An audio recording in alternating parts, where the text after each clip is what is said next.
દારૂના અડ્ડા પર કરાઈ જનતા રેડ, પોલીસ અને આપના અગ્રણી વચ્ચે થઈ ઉગ્ર બોલાચાલી। કચ્છ જિલ્લાના ભચાઉ તાલુકામાં આવેલા આગધોઈ ગામે આમ આદમી પાર્ટીના મહિલા આગેવાન અને સ્થાનિક ગ્રામજનો એકત્રિત થઈને દેશી દારૂના અડ્ડા પર ઓચિંતી જનતા રેડ પાડી કાયદો અને વ્યવસ્થાની સ્થિતિ પર સવાલો ઉઠાવ્યા છે। લાંબા સમયથી ચાલી રહેલી આ ગેરકાયદેસર પ્રવૃત્તિથી ત્રસ્ત લોકોએ સ્વયંભૂ પગલાં ભરીને મોટી માત્રામાં દેશી દારૂનો જથ્થો ઝડપી પાડ્યો હતો। આ ઘટનાને પગલે સમગ્ર વિસ્તારમાં ભારે ચકચાર મચી ગઈ છે અને સ્થાનિક વહીવટીતંત્રની કામગીરી સામે રોષ જોવા મળી રહ્યો છે। આ ઘટનાની વિગતો મુજબ આમ આદમી પાર્ટીના પૂર્વ કચ્છ જિલ્લા પ્રમુખ કાયનાત અંસારી અને તેમની ટુકડી જનતા રેડ દરમિયાન જપ્ત કરાયેલા દારૂના મુદ્દામાલ સાથે સીધા સામખિયાળી પોલીસ મથકે પહોંચ્યા હતા। પોલીસ મથકના પ્રાંગણમાં જ દારૂનો જથ્થો ઠાલવીને મહિલા આગેવાનોએ ઉગ્ર વિરોધ પ્રદર્શન કર્યું હતું। આ દરમિયાન સામખિયાળી પોલીસ મથકના પોલીસ નિરીક્ષક અને કાયનાત અંસારી વચ્ચે ઉગ્ર બોલાચાલી અને શાબ્દિક સંઘર્ષના દ્રશ્યો સર્જાયા હતા। આપના અગ્રણીએ આક્ષેપ કર્યો હતો કે પોલીસની રેમનજર હેઠળ જ આવા અસામાજિક તત્વો બેફામ બન્યા છે। પોલીસ મથકે થયેલા હોબાળા બાદ ઉચ્ચ પોલીસ અધિકારીઓએ મધ્યસ્થી કરી મામલો થાળે પડવાનો પ્રયાસ કર્યો હતો। મહિલા અગ્રણીએ લેખિતમાં રજૂઆત કરી માંગ કરી છે કે જિલ્લામાં ચાલતા તમામ નશાના અડ્ડાઓ તાત્કાલિક બંધ કરવામાં આવે અને કસૂરવાર પોલીસ કર્મચારીઓ સામે પણ તપાસ હાથ ધરવામાં આવે। બીજી તરફ પોલીસે આ મામલે કાયદેસરની કાર્યવાહી કરવાની અને દારૂના વેચાણ સાથે સંકળાયેલા શખ્સો વિરુદ્ધ કડક પગલાં ભરવાની ખાતરી આપી છે। આ ઘટનાએ કચ્છમાં नशाबंदीના કાયદાના અમલીકરણ અંગે નવેસરથી ચર્ચા જગાવી છે।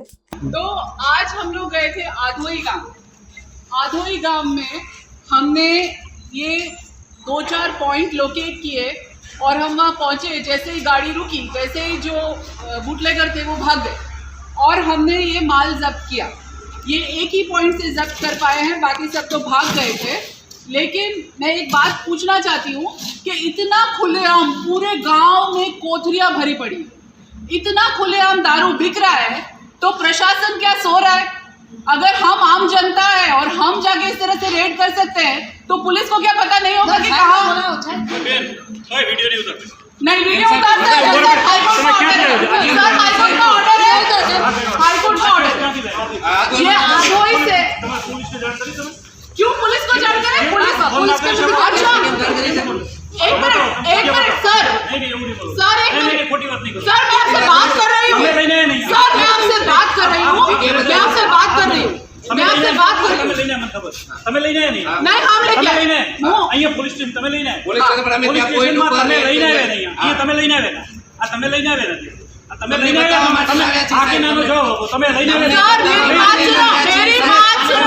सर मेरी बात सुनो मेरी बात सुनो मेरी बात सुनो कौन लेके आया क्या लेके आया? सर ये आप बताओ कि ये मिल कैसे रहा है? ये बताओ आधोई में पुलिस स्टेशन क्यों नहीं है? पहले ये बताओ, जनता का जवाब दो। क्यों नहीं करे जनता की बात? ये लेके आए लेडीज लेके आए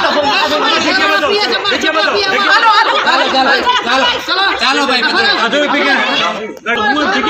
आप लोगों को वहाँ जाना नहीं चाहिए सर। नहीं पता है तो नहीं गए नहीं क्या पता है सर? पूरे गांव में थी या नहीं है?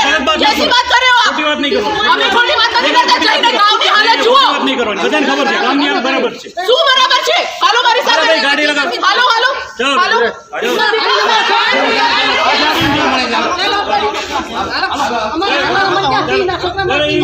और ये सब उठा के हम एसपी ऑफिस लेके जाएंगे। તમે લઈ લો કાયદેસર હું તમારા વિરુદ્ધ આ તમારા સૂચના તમે લઈને આવ્યા છો નહીં તમારા પોલીસને તો પૂછ્યું તમારે ફોન કરવો पुलिस तो काम पुलिस નથી કરતી એટલે અમને કરવું પડ્યું। શેઠારે બેન આમ હાથ નહીં કર આ શાંતિ રાખો હા પણ શાંતિ રાખો આ શાંતિ રાખો और ये तो क्या हो रहा है पता है?